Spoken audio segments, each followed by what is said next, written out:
The morning sun peeked through the curtains as Lynn woke up in her modest two-bedroom house on the outskirts of the city.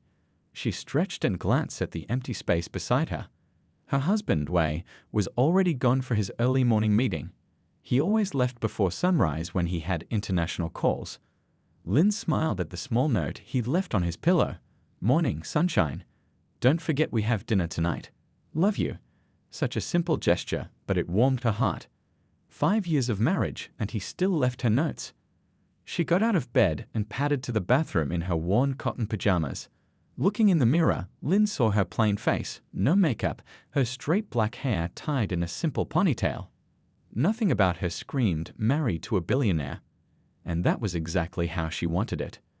When they first met at a charity event 6 years ago, Lynn had been volunteering, not knowing why was there as a major donor. She'd been arranging flowers when he approached, asking if she needed help. He wore a simple button-down shirt with the sleeves rolled up, nothing fancy. They talked for hours that night, and she only discovered who he truly was weeks later when his face appeared on a business magazine. "Your bathroom sink is still leaking," she muttered to herself, making a mental note to fix it over the weekend. Wei had offered countless times to hire people to renovate their entire house, but Lynn always refused. "I can fix things myself," she'd tell him, and she could. The old wooden floors creaked under her feet as she walked to the kitchen. The house wasn't fancy, just an ordinary place in an ordinary neighborhood. The kitchen appliances were at least 10 years old, but they worked fine. Lynn put the kettle on and prepared her lunch for work. Outside, her 8-year-old car sat in the driveway. Wei had tried to replace it 3 times now, but Lynn stood firm. "It still runs perfectly," she argued. "Why waste money?" Wei would laugh, shaking his head. "Waste money?" As if a new car would make a dent in his fortune. Lynn packed her simple lunch, leftover rice and vegetables, into a plastic container. Her co-workers at the kindergarten often teased her about her frugal meals and modest clothes. "You're too pretty to dress so plain," they'd say. Little did they know that her husband could buy the entire school building with what he made in a day. She finished her tea and checked her watch. 20 minutes until she needed to leave for work.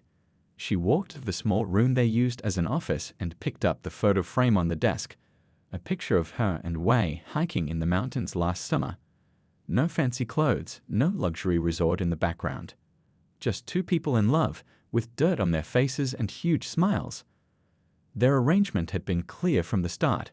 Wei had built his tech empire from nothing, creating software that now powered half the world's biggest companies. His face occasionally appeared in business magazines, but he avoided the spotlight when possible. And Lynn, she wanted no part of that world. She loved teaching her kindergarten students, loved their small house, and loved being known as just Teacher Lynn rather than Billionaire's wife. Sometimes people who knew about their marriage would ask why she lived this way. "Aren't you missing out?" They'd question. But Lynn never felt like she was missing anything. What she and Wei had built together was real. No fancy parties, no showing off, no fake friends attracted to their wealth. Lynn picked up her worn leather bag and car keys. She glanced around their modest home one more time before leaving. Tonight was their anniversary dinner. 5 years of a life that most wouldn't understand, but that brought her true happiness. As she backed out of the driveway in her old sedan, Lynn had no idea that by evening, everything would change. She was just a kindergarten teacher heading to work, looking forward to seeing her husband for their anniversary. A simple woman living the life she chose, not the one her husband's wealth could provide. Lynn hummed softly as she placed the final colorful drawing on the classroom wall. Her kindergarten students had left 30 minutes ago, but she stayed behind to prepare for tomorrow's lesson. Her phone buzzed in her pocket, a message from Wei. "Landing in 2 hours. Can't wait to see you. Love you." Lynn smiled, her heart fluttering like it did when they'd first started dating. 5 years of marriage hadn't dimmed that feeling one bit. She quickly typed back, "Drive safe. See you at dinner." She gathered her things, saying goodbye to the school janitor on her way out. "Big plans tonight, Teacher Lynn?" he asked with a friendly smile. "Anniversary dinner," she replied, unable to hide her excitement. 5 years, right? Congratulations. Going somewhere fancy?" Lynn laughed. "Well, fancier than we usually do." No one at the school knew about Wei's wealth. To them, He was just a businessman who traveled a lot. Back at home, Lynn stood before her small closet, pushing hangers aside one by one. Most of her clothes were practical, comfortable items for chasing after 5-year-olds all day. But pushed to the back was the navy blue dress she bought specially for tonight. Nothing extravagant, just a simple knee-length dress with tiny white flowers embroidered around the collar. She'd saved up her own money to buy it, refusing to use the credit card Wei had given her for emergencies. As Lynn got dressed, she thought about the reservation she'd made. Les Ciels was the most exclusive restaurant in the city, nearly impossible to get into without connections. Lynn had called weeks ago, only to be told they were booked solid for months. But when she'd mentioned the name Chen, just to ask if they could be put on a waiting list, the receptionist's tone changed immediately. "Oh, Mr. Chen, of course we can accommodate you and your wife." Lynn hadn't corrected the assumption that it was Wei who called. For once, she'd let his name open a door for her, but only because she wanted tonight to be special. She applied a touch of lipstick, another rarity, and slipped on her only pair of heels. From her bedside drawer, she took out the small handmade gift she'd been working on for weeks. It was a photo album, but not just any album. She'd collected photographs from their 5 years together, writing small memories beside each one. The cover was decorated with dried flowers from their first date. Not expensive, but meaningful. "He's going to love it," she whispered to herself, wrapping it carefully in simple brown paper tied with twine. Lynn decided against driving her old car to such a fancy place. Instead, she called for a rideshare, splurging a little on their special night. As she waited outside, she rehearsed what she would say to the hostess. "Reservation for Chen, please." Simple enough, but her stomach still twisted with nerves. The city lights blurred outside the car window as they drove downtown. Lynn rarely came to this part of the city, the part with luxury stores and 5-star hotels. The buildings grew taller, the streets cleaner, the people more elegantly dressed. "First time at Les Ciels?" the driver asked, noticing her wide-eyed gaze. "Yes," Lynn admitted. "It's our anniversary." "Fancy place." "Food costs more than my rent," he chuckled. "Your husband must be doing well." Lynn just smiled politely. If only he knew. The car pulled up to the curb, and Lynn took a deep breath before stepping out. Les Ciels occupied the entire top floor of a gleaming skyscraper. Golden light spilled from its windows high above. A red carpet extended from the entrance, and men in suits held the doors for people arriving in luxury cars. Lynn clutched her handmade gift tighter, suddenly feeling out of place despite her best dress. She glanced at her watch. She was 15 minutes early. Wei had texted that his flight had landed, but he might be cutting it close with traffic from the airport. "I'll just go up and wait for him at the table," she decided, gathering her courage. As Lynn approached the entrance, a doorman gave her a quick once-over, his expression changing subtly. She pretended not to notice as she walked through the doors toward the private elevator that would take her up to Les Ciels. She had no idea that upstairs, her simple plan for a perfect anniversary was about to unravel in the most unexpected way. The elevator doors opened silently, revealing a breathtaking view of the city through floor-to-ceiling windows. Crystal chandeliers hung from the ceiling, casting a warm glow over the white tablecloths and sparkling silverware. Lynn stepped tentatively onto the plush carpet, clutching her small wrapped gift. A tall man in an expensive suit approached her immediately. His name tag read Victor, and he wore the polished smile of someone who had spent years perfecting the art of sizing people up at a glance. "Good evening, madam. Do you have a reservation?" His eyes traveled from her simple dress to her worn purse. Lynn straightened her shoulders. "Yes, under Chen. For 2. Victor's eyebrows rose slightly as he checked the tablet in his hands. Chen, he muttered, scrolling through the list. His expression changed when he found it. "Ah, the Chen reservation for 7:30. "That's right." Lynn nodded, relieved. "My husband will be joining me shortly. He's coming straight from the airport." Victor's smile tightened. "I see. And you are?" "I'm Mrs. Chen," Lynn said, confused by the question. A short, round man with slicked back hair appeared beside Victor. He wore an expensive watch that caught the light as he moved his hands. The gold name tag on his suit jacket read Owner Philip. "Is there a problem, Victor?" he asked, looking Lynn up and down. This woman claims to be Mrs. Chen, Victor said quietly. For the Chen reservation. Philip's face changed instantly. He stepped closer to Lin, lowering his voice. Listen, I don't know what you're trying to pull here, but the Chen reservation is for Wei Chen, the tech billionaire, and his wife. Lin nodded. Yes, that's correct. I'm? You. Philip laughed loudly, cutting her off. You expect me to believe Wei Chen married this? He gestured at her simple dress and shoes. Hate rushed to Lin's face. Several nearby diners turned to look. I am Mrs. Chen, she repeated firmly. If you'll just call my husband. Oh, I'm sure, Philip smirked. And I'm the King of England. Do you know how many people try to use famous names to get tables here? At least the others dressed the part. Lin reached for her phone. I can show you pictures of us together. Photoshop exists, sweetheart, Philip said dismissively. Then, raising his voice for others to hear, he added, We don't serve people of your quality here.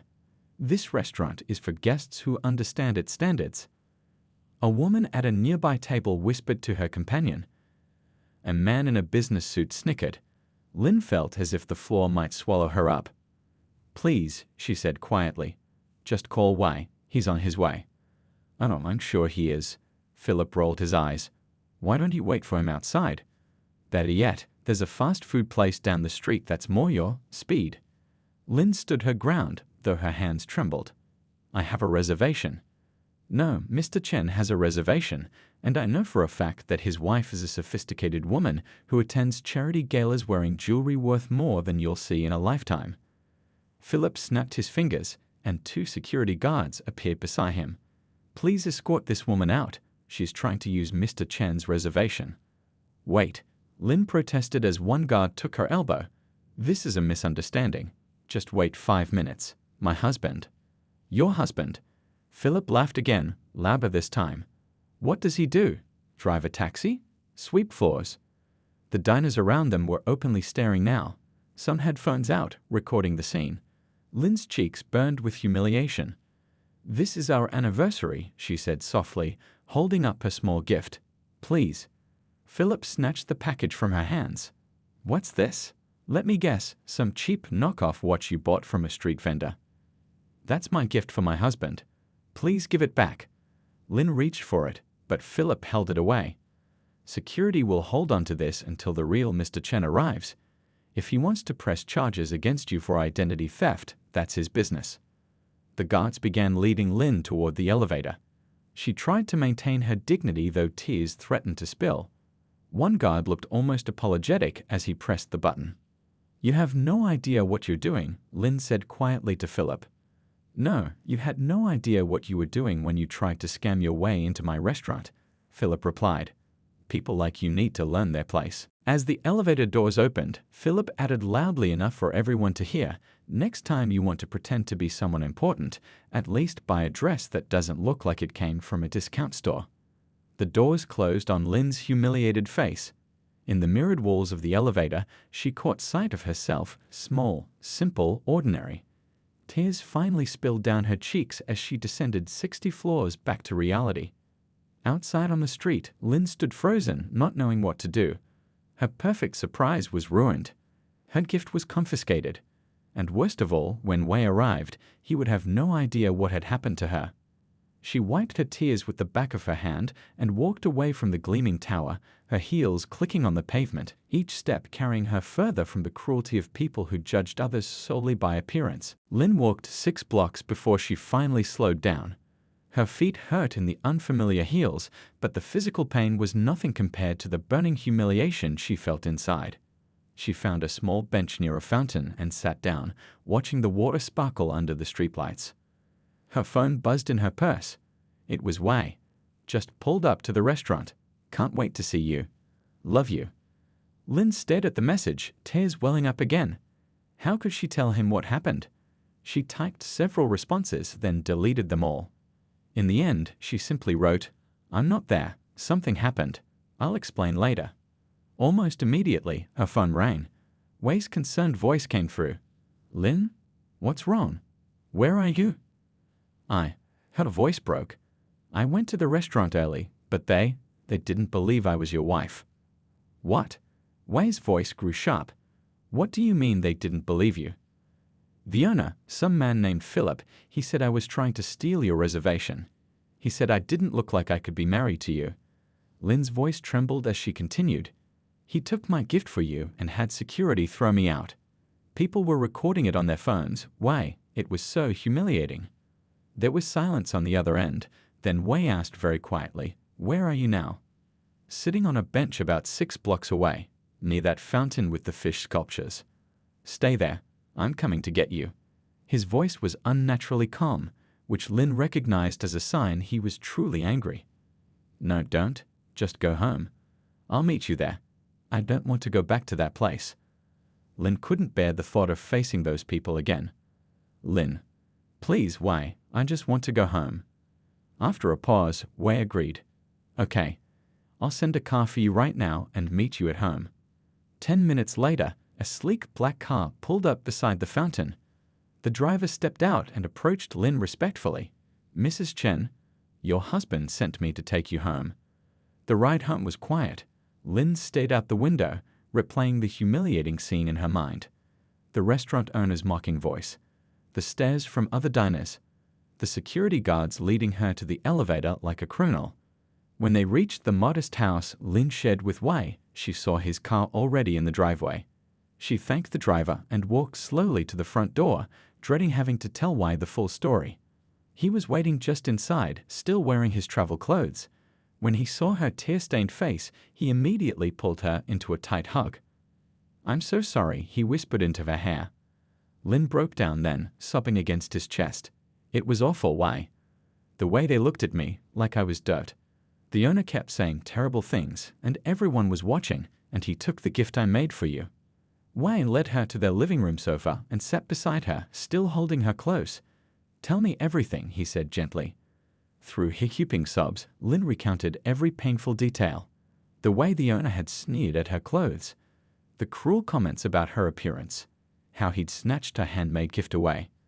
"I worked on that album for weeks," she said quietly. "I collected all our special moments. It wasn't expensive, but it meant something." Wei's jaw tightened, but his voice remained soft. "Why didn't you call me when this started happening?" "I didn't want to bother you.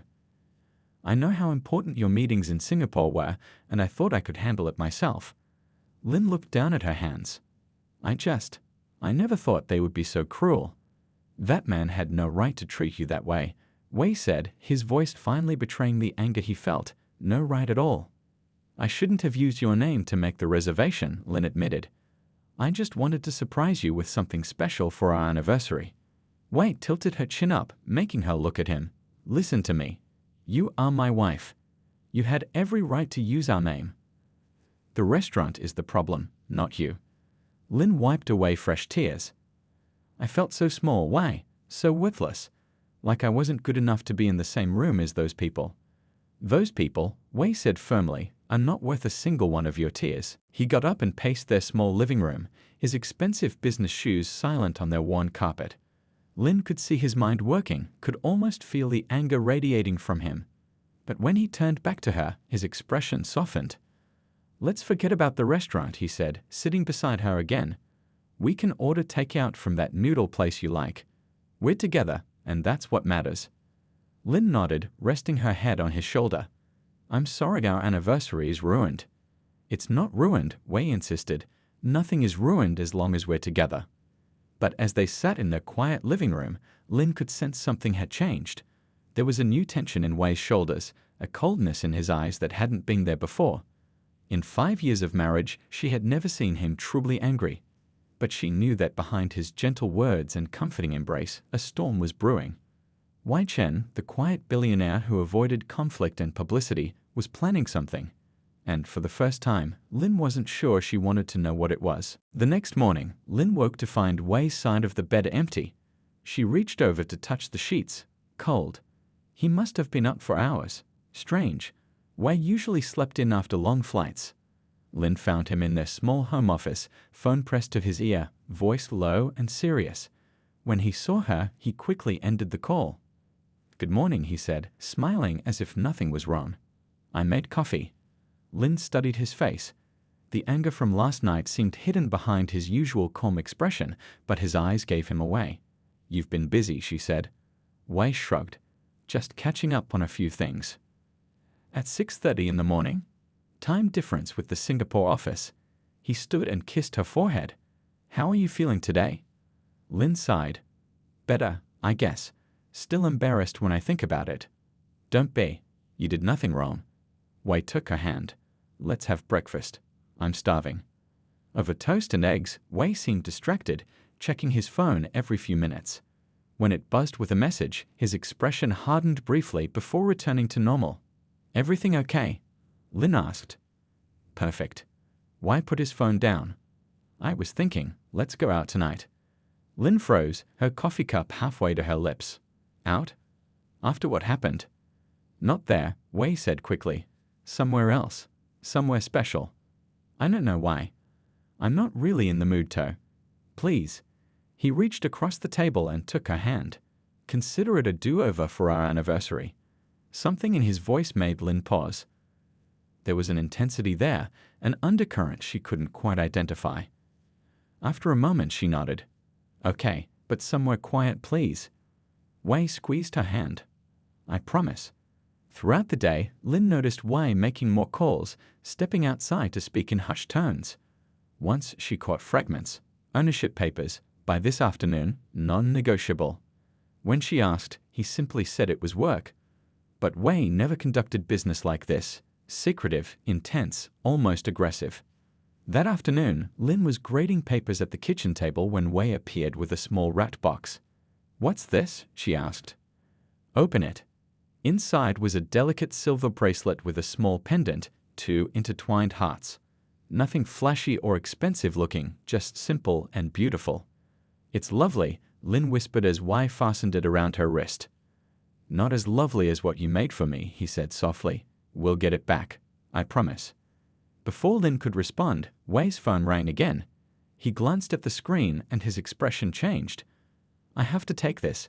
Why don't you get ready for dinner? We're leaving at 7. At 6:45, Lin stepped out of their bedroom wearing the same blue dress from the night before. It was still her best outfit, despite the painful memories now attached to it.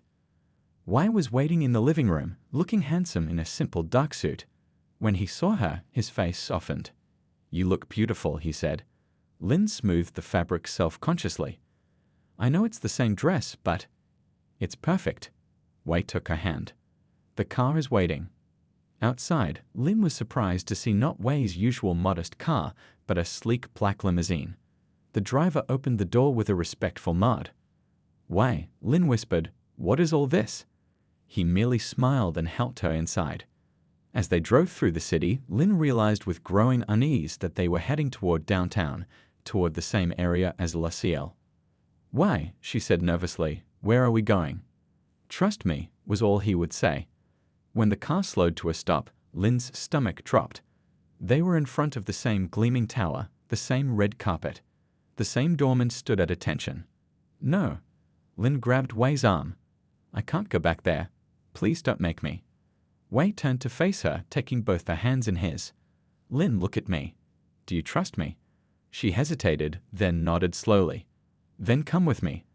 I promise you tonight will be different." The doorman recognized Wei immediately, bowing slightly as they approached. Inside, a different elevator attendant greeted them with deep respect. "Good evening, Mr. Chen, Mrs. Chen. Top floor." Wei nodded, and Lin felt her heart racing as the elevator began its climb. She gripped Wei's hand tightly, bracing herself for another humiliation. When the doors opened, Lin was stunned to see a completely different scene. The restaurant was nearly empty. A few staff members stood at attention, looking nervous. And at the entrance, a man Lin didn't recognize stepped forward. "Mr. and Mrs. Chen, welcome to La Ciel. I'm Thomas, the new manager. It's an honor to have you with us tonight." "New manager?" Lin looked questioningly at Wei, but his face revealed nothing. "Your table is ready," Thomas continued. "The best in the house." As they followed him through the restaurant, Lin noticed something odd. The few diners present were watching them with something like awe. The staff moved with exaggerated politeness. And there was no sign of Victor or Philip. Their table overlooked the entire city, the lights twinkling like stars below them. As they sat down, Lynn leaned forward and whispered, "Wei, what's going on? Where's the owner from last night?" Wei took a sip of water, his expression unreadable. "Philip, he no longer works here." "What do you mean?" Before Wei could answer, Thomas approached their table holding something wrapped in familiar brown paper and twine. "Mrs. Chen," he said, "I believe this belongs to you." Lynn gasped. It was her handmade gift, the photo album she had worked on for weeks. "How did you?" she began, but stopped when she saw the look exchanged between Wei and the manager. As Thomas walked away, Lynn turned to her husband. "Wei," she said firmly, "what did you do?" Wei took a long sip of water, his eyes meeting Lynn's over the crystal glass. The restaurant around them seemed to fade away as he placed his hands on the table. "After I dropped you at home last night," he began quietly, "I made some calls." "What kind of calls?" Lynn pressed, her heart beating faster. Wei's expression remained calm, but his eyes held that same cold fire she'd noticed earlier. "I asked my team to look into this restaurant. Its ownership structure, its finances, its history. Why? Because I wanted to understand who thought they had the right to treat my wife that way." Wei's voice was soft but carried an edge Lynn rarely heard. "By midnight, I had a complete picture of Les Seal's business situation." Lynn glanced around the nearly empty restaurant. The few staff members stood at a respectful distance, watching them nervously. "And," she prompted, "and it turns out," Wei continued, "that Philip and his partners have been struggling financially for months. They've taken out several high-interest loans to keep this place running. The building owner was planning to raise their rent next month." Lynn's eyes widened as understanding began to dawn. "Why, you didn't?" "I didn't do anything wrong," he assured her, reaching for her hand. "I simply saw a business opportunity and took it." "What exactly did you do?" Wei's thumb traced circles on her palm as he spoke. "First, I contacted the building owner and made an offer to purchase the entire property, an offer no reasonable person would refuse. By 9 this morning, I owned this building." Lynn felt lightheaded. "You bought an entire skyscraper overnight." "Just a business transaction," Wei said with a small shrug. "Then my legal team reviewed Les Seal's loan agreements and found several interesting clauses about changes in building ownership. Let's just say those clauses gave me significant leverage." "Wei." "Finally," he continued as if she hadn't spoken, "my team discovered some accounting irregularities in the restaurant's books. Nothing criminal, but certainly concerning enough that Philip was eager to discuss options when I called him this morning." Lynn stared at her husband, trying to reconcile this calculated businessman with the gentle man she'd lived with for 5 years. "So what happened to him?" "To Philip?" Wei's expression softened slightly. "I gave him a choice. He could fight me, a very expensive and ultimately futile battle, or he could accept a reasonable offer for his stake in the restaurant and walk away quietly. And he chose to leave. He made the smart business decision," Wei said simply, "though not before returning your gift and offering a rather desperate apology." Lynn sat back in her chair, overwhelmed. Around them, the restaurant staff continued to move with exaggerated care, every gesture screaming their awareness of who now controlled their fates. "So do you own this place now?" she asked finally. "As of 4 o'clock this afternoon," Wei confirmed, "though I'm considering significant changes to the management approach." Lynn looked down at her gift, still wrapped in its simple brown paper. The package that yesterday had been snatched from her hands as if worthless. "All this because he humiliated me." "No," Wei's voice grew serious. "All this because he revealed a flaw in my thinking." "What do you mean?" Wei leaned forward, his eyes intent on hers. "For years, I've kept our lives separate from my business world because I thought it would protect you, protect us, from all the ugliness that comes with wealth and power. I wanted you to have a normal life, to be loved for yourself, not as an extension of me." Lynn nodded. This had been their arrangement from the beginning. "But last night showed me that I was wrong," Wei continued. "My desire to keep you untouched by my wealth actually left you vulnerable. People like Philip felt free to treat you badly because they didn't know who you were." "But that's exactly why I love our life," Lynn protested. "I don't want special treatment just because I'm married to you." "I don't want special treatment for you either," Wei said. "I want basic human respect. And if people can't give that to someone based on their appearance or their clothes, his jaw tightened. Well, then they shouldn't be in business. A waiter approached cautiously with menus, but Wei waved him away with a slight gesture. There's something else, Wei said, reaching into his jacket pocket. He pulled out a slim folder and placed it on the table. Open it. Lin did, finding a stack of documents inside with official-looking stamps. What is this? The beginning of a new project, Wei explained, his expression warming. A community center in the East District, near your school, with classrooms, a playground, healthcare facilities, and affordable childcare. Lin's eyes filled with tears as she scanned the papers. This was exactly the kind of project she'd dreamed about for years, one they'd often discussed late at night.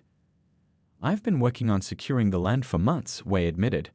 I was going to tell you last night as part of our anniversary. The final papers came through yesterday morning. This is what my gift was about, Lin whispered, touching her wrapped package. I made an album of all the ideas we've had for helping children in the city. Wei smiled. Great minds think alike. Lin looked up at her husband, seeing both sides of him clearly for the first time, the quiet, gentle man she'd married, and the powerful businessman who could rearrange an entire city overnight. Thank you for protecting me, she said softly. But maybe it's time for me to step a little more into your world. 1 year later, Lin stood at the entrance of the new East Side Community Center, watching as dozens of children raced across the playground. The spring sun warmed her face as parents chatted in small groups, some sitting on the benches she had personally selected, others touring the facilities with wide-eyed appreciation. Mrs. Chen, a small boy, ran up to her, clutching a colorful drawing. Look what I made. Lin knelt down to admire his artwork. It's beautiful, Tao. Is that our center? He nodded eagerly. And that's you and Mr. Chen, he explained, pointing to 2 stick figures standing hand in hand. I love it, Lin said sincerely. Why don't you hang it on our community art wall? As Tao ran off, Lin felt a hand on her shoulder. She turned to find Wei standing behind her, looking less like a billionaire businessman and more like a proud husband in his casual clothes. Sorry I'm late, he said, kissing her cheek. The meeting ran long. It's fine, Lin assured him. You're just in time for the ribbon cutting. She glanced at her watch.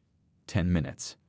Wei looked around at the bustling center, his eyes reflecting the same pride Lin felt. It's amazing what you've accomplished in a year. What we've accomplished, she corrected him. After that night at La Cille, things had changed between them. Not dramatically. They still lived in their modest house, and Lin still taught at the same kindergarten. But the walls between Wei's business world and their personal life had softened. Lin had taken on the community center as her project, while Wei provided the resources and connections needed to make it happen. Have you seen Philip yet? Wei asked quietly. Lin nodded. He's been working in the kitchen all morning. That had been her idea. When they were discussing staffing for the center, Lin had suggested giving Philip a position. Wei had been skeptical at first, but Lin was firm. Everyone deserves a second chance, she'd said. And there's no better way to teach someone about respect than to show them what it looks like. Now, Philip ran the center's kitchen, preparing free meals for children and teaching cooking classes to parents. The once arrogant restaurant owner had been humbled by his fall and grateful for the opportunity. More importantly, he'd learned to see people for who they were, not what they wore or how much money they had. Are you ready for your speech? Wei asked, straightening Lin's simple cardigan. Lin took a deep breath. I think so. I'm still not used to speaking in front of crowds. You'll be wonderful, Wei assured her. Just speak from your heart. The center had become Lin's passion project. She'd designed the educational programs, chosen the teachers, even selected the books for the library. Children from all over the district came for after-school help, nutritious meals, and a safe place to play. Parents found resources they desperately needed, from job training to healthcare services. And Lin had found a new purpose, one that merged her life as a teacher with her position as Wei Chen's wife. As they walked together toward the front entrance where a small crowd had gathered, Lin spotted a familiar face. The woman who had whispered and stared that night at La Cille was now volunteering at the center's health clinic. She'd been shocked when she realized who Lin was, but even more shocked by Lin's kindness toward her. Mrs. Chen, the center's director, called out, "We're ready for you." Wei squeezed her hand and stepped back, giving her the spotlight. This was her moment. Lin took her place before the gathered crowd, a mix of neighborhood families, city officials, and media. The ribbon stretched across the main entrance, bright red against the new building. 1 year ago, she began, her voice clear and confident, my husband and I had a dream. Not to build a building, but to build a community. A place where people are valued not for what they wear or what they own, but for who they truly are. She caught Wei's eye in the crowd, and he gave her an encouraging nod. This center stands as a reminder that true worth isn't found in expensive clothes or fancy restaurants, Lin continued. It's found in how we treat one another, in kindness, in respect, in seeing the dignity in every person who walks through these doors. From the kitchen doorway, Philip watched quietly, his face reflective. He'd learned that lesson the hard way. My husband and I come from different worlds, Lin said, her voice warm with emotion. He built his success from nothing, while I found mine in a kindergarten classroom. But we share the same belief, that every person deserves respect, regardless of appearances. She reached for the large ceremonial scissors. I declare the East Side Community Center officially open.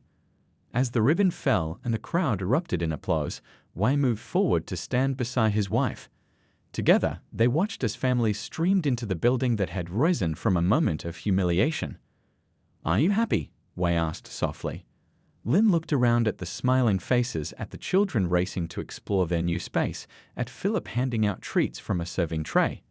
She thought about the journey that had brought them here, from that painful night at La Ciel to this joyful day.